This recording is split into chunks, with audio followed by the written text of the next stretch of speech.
In 1993, 8 fighters entered a cage, each one representing a different martial art. No rules, no gloves, no judges. The world was told this was it, the ultimate experiment. Which style is the most effective in real combat? And when a skinny man in a white doggy named Royce Gracie choked out them all, the legend was born. Brazilian Jiu-Jitsu is the most effective martial art on earth. But what if the whole thing was never a fair fight? What if UFC 1 wasn't the clash of styles it claimed to be, but a carefully staged showcase? Let's take a closer look at the myth of UFC 1. The Ultimate Fighting Championship didn't appear out of nowhere. It wasn't created by athletic commissions, sports scientists, or even a neutral promoter. UFC 1 was born in the living rooms and garages of the Gracie family, specifically Royce Gracie, son of Helio Gracie, the patriarch of Brazilian Jiu-Jitsu. Royce had a mission, not just to test martial arts, but to prove that Gracie Jiu-Jitsu was superior to everything else. He didn't want to just teach Jiu-Jitsu to Americans. He wanted to prove it was the best. And how do you prove that? You build the event yourself. Royce partnered with businessman Art Davie, and together they hand-picked fighters, not based on rankings, but on availability and image. It wasn't a tournament of champions. It was a demonstration disguised as a death match. The first UFC was never meant to be fair. It was meant to be effective. The tournament wasn't organized by neutral promoters or athletic commissions. It was built by the very people who had the most to gain from its outcome. No weight classes, no rounds, no judges, and most importantly, no true grapplers from rival disciplines. The stage wasn't set for discovery. It was set for a demonstration. UFC 1 was promoted as the ultimate experiment. 8 fighters, 8 martial arts. One question: which style truly dominates? But what most people didn't realize at the time was that this wasn't a tournament of champions. It was a mix of brave men, many of whom were unprepared, unqualified, or simply in the wrong place at the wrong time. 1. Art Davie, boxing. A professional boxer from St. Louis, over 30 wins on record, but far from elite. Jimerson was offered a chance to showcase boxing on a new stage, but he didn't train for takedowns. He didn't spar for grappling. He walked into the cage with one glove, unsure whether to box or to wrestle. Royce Gracie took him down, mounted him, and Jimerson tapped, without a single strike thrown. That's not a critique of Jimerson. That's a critique of whoever thought this was an equal fight. 2. Gerard Gordo, Savate and Kyokushin Karate, a powerful striker from the Netherlands. With roots in both kickboxing and Kyokushin, he had real experience in full-contact fighting. Gordo was tough. In the first match, he knocked out a sumo wrestler's teeth with a head kick. But like most strikers that night, he had zero ground defense. He bit Royce Gracie during the final. He broke his own hand. He fought dirty, but even that wasn't enough. 3. Ken Shamrock, shoot fighting, arguably the most dangerous man in the building that night. Strong, athletic, and trained in submissions through Japanese pancrase. Shamrock knew more than any other fighter about grappling, but not about the USIG doggy during fight. Ken Shamrock was used to wrestling shoes for grip and stability, but the organizers banned them the night before the event, disrupting his balance and making it easier for Royce to take him down. He underestimated Gracie's grips. He left his neck open, and in less than a minute, he tapped. Shamrock would later say, "I didn't understand the chessboard. Royce did." 4. Royce Gracie, Brazilian Jiu-Jitsu, the chosen ambassador of the Gracie family. Not the biggest, not the most imposing, but calm, clinical, and absolutely lethal in his strategy. Royce submitted 3 opponents in one night without throwing a single punch. But as we'll see later, the deck may have been stacked in his favor. 5. Taylor Tooley, sumo wrestling. A 420-pound sumo wrestler from Hawaii. Big, friendly, but entirely out of place in a no-rules cage fight. He charged Gordeau blindly, and within seconds, he was on the ground, bleeding, missing a tooth. He never stood a chance. 6. Zane Frazier, karate and street fighting. A tall, heavy-handed karateka from California. Frazier had history. He'd once gotten into a gym brawl with Frank Dux, the man behind Bloodsport. But in UFC 1, he looked gassed within a minute. No real takedown defense, no cardio, no plan.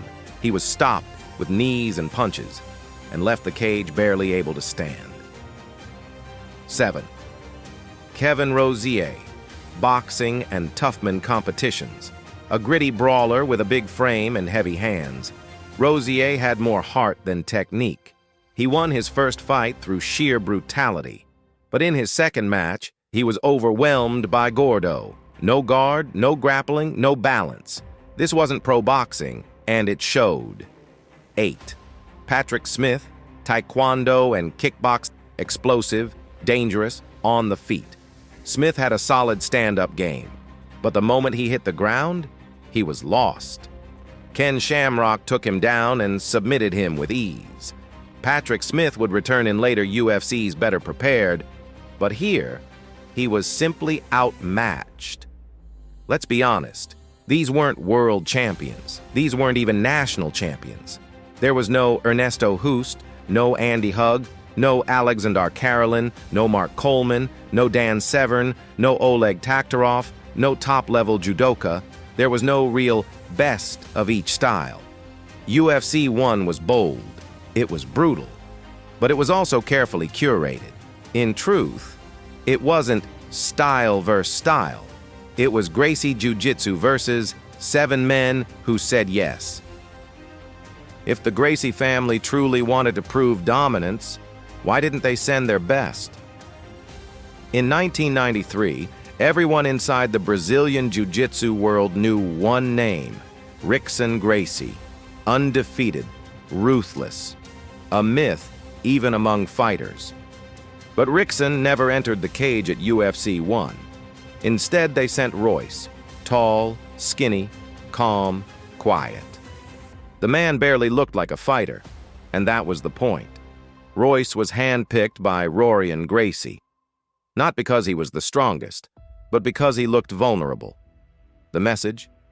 If even this guy can beat you, imagine what the rest of us can do. And if Royce had lost, no problem. He's not our best, they could have said. He's just our messenger. It was a brilliant move.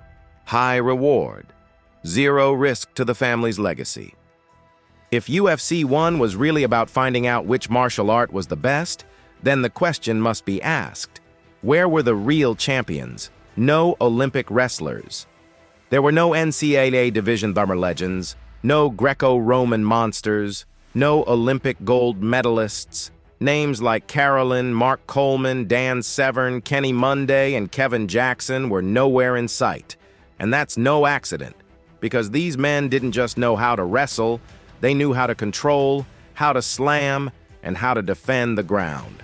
Against someone like Royce Gracie, they would have been a nightmare. No Sambo fighters. Soviet Sambo had been producing elite submission fighters for decades.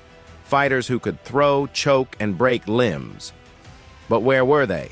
Oleg Taktarov, Igor Vovchanchin, Andrei Kopylov, Volk Han, all experienced, all capable, all absent.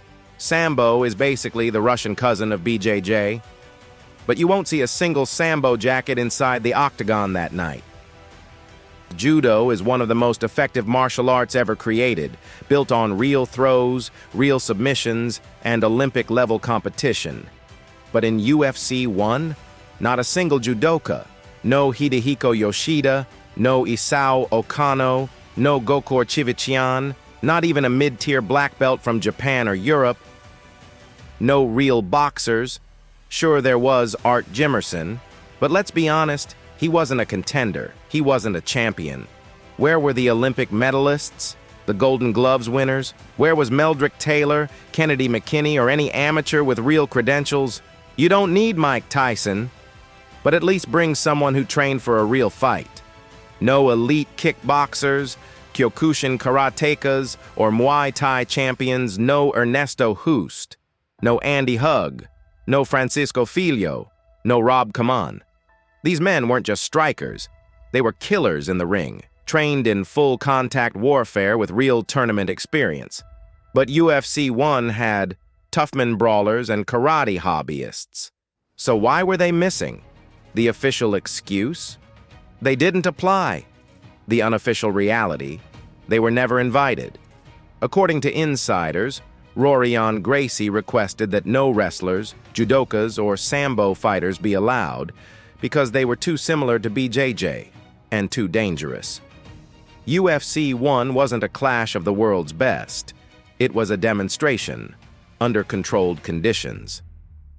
Final line, a real style versus style tournament would have looked very different, and Royce Gracie's path to victory would have been a lot more complicated. Don't get us wrong, Royce Gracie was skilled. He changed martial arts forever. But UFC 1 wasn't a scientific comparison. It was a carefully controlled stage play, a demonstration. It showed that BJJ was effective, but not that it was supreme. Imagine a real tournament. Karelin versus Gracie, Severn versus Hoost, Shamrock versus Filho. Only then could we really say which style reigned supreme. Want to see what happened when real champions entered the cage? Subscribe and stay tuned.